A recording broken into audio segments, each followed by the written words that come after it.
You want to say hi to everybody? Hi everybody! Today we're going to be talking about working in the UK versus working in the US and working in Norway.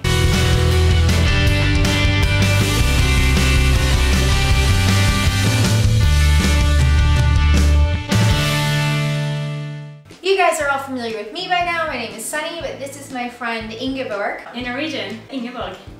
See, I can't do it. And this is Dova. Both have experience previously working US as well as the UK. In the US, I've done everything from babysitting, waitressing, working in an office environment in a real job, and a lot of other things everywhere in between. Here in the UK, I worked at US on Princess Street, and really enjoyed working there, but I've noticed a lot of differences between the two, so I wanted to discuss that. In Norway, I've worked as a florist in a shop, and I've worked as a waitress and as a teacher. And in the UK, I've worked in a call center.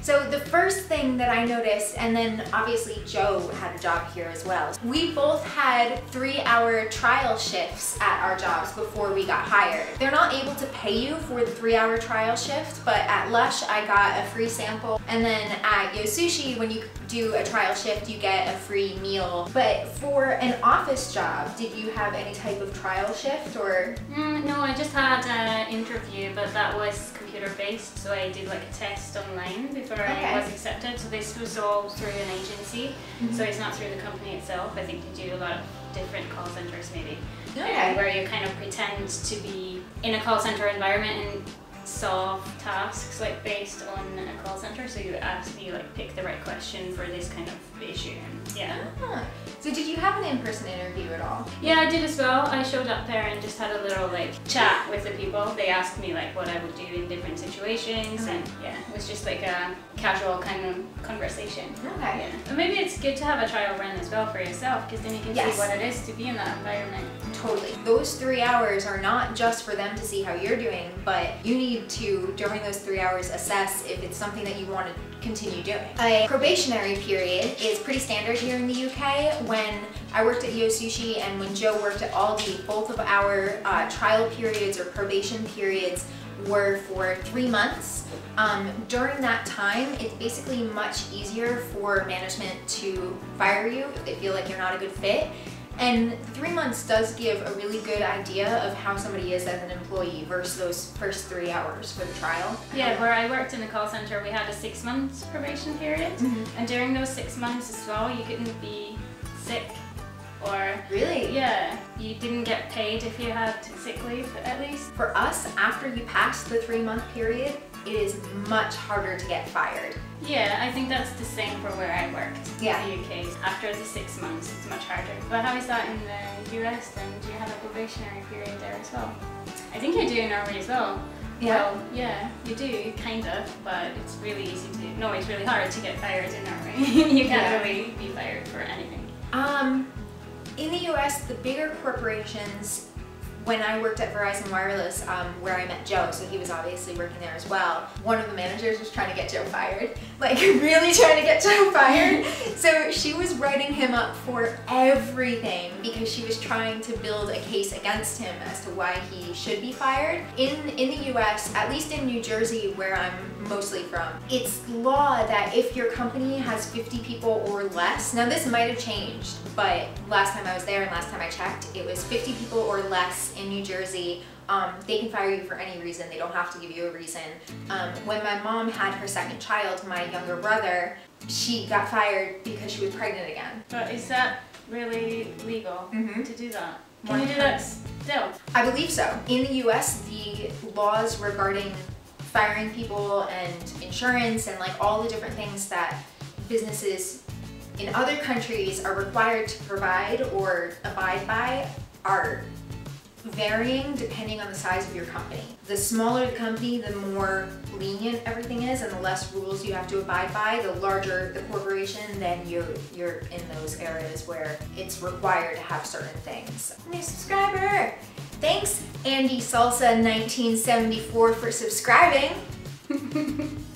Andy Salsa, I like that. I mentioned this a little bit in the culture shocks video that I experienced, and it's about how in the UK they take their holidays so seriously, but I have a feeling that Ingeborg is going to have a much different perspective on this, because in Norway, from my understanding, they take their holidays even more seriously and the work-life balance is even more different. So it's probably going to be like Norway is up here, the UK is here, and then the US is there, somewhere down there, about taking holidays and a work-life balance. So what's been your experience with that? Well, I was actually surprised when I worked here in the call center that I got 26 days of holiday every year. Yeah. But basically where I worked was open. It was open every day, 24 hours. Mm-hmm. So they don't really care about bank holidays. Okay. So if you had a shift on a Monday and that was a bank holiday, you'd still be working as it was a normal day. And so you didn't get any of the bank holidays off, mm-hmm. in addition to your 26 days. So it was actually pretty good if you're 100% employed and have 26 days. In Norway though, you'd still have the 25 or 26 days legally, but mm-hmm. we have so many bank holidays and you never have to work. All our shops are closed on Sundays and on bank holidays. And in springtime, I think you probably have like 10, and then you have Easter break, and you have so many bank holidays.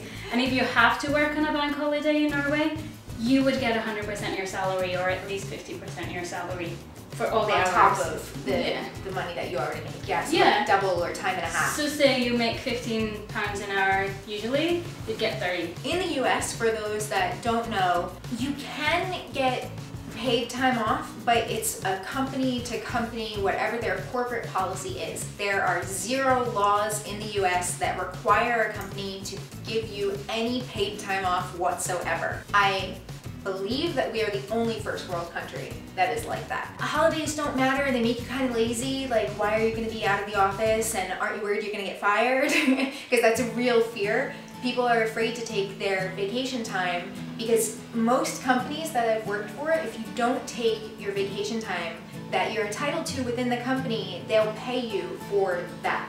Like, they'll pay you for it as if you worked it.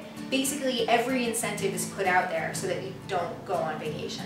Sounds so stressful. You wouldn't have time to yourself or anything. No. As a culture, work is your priority in the US.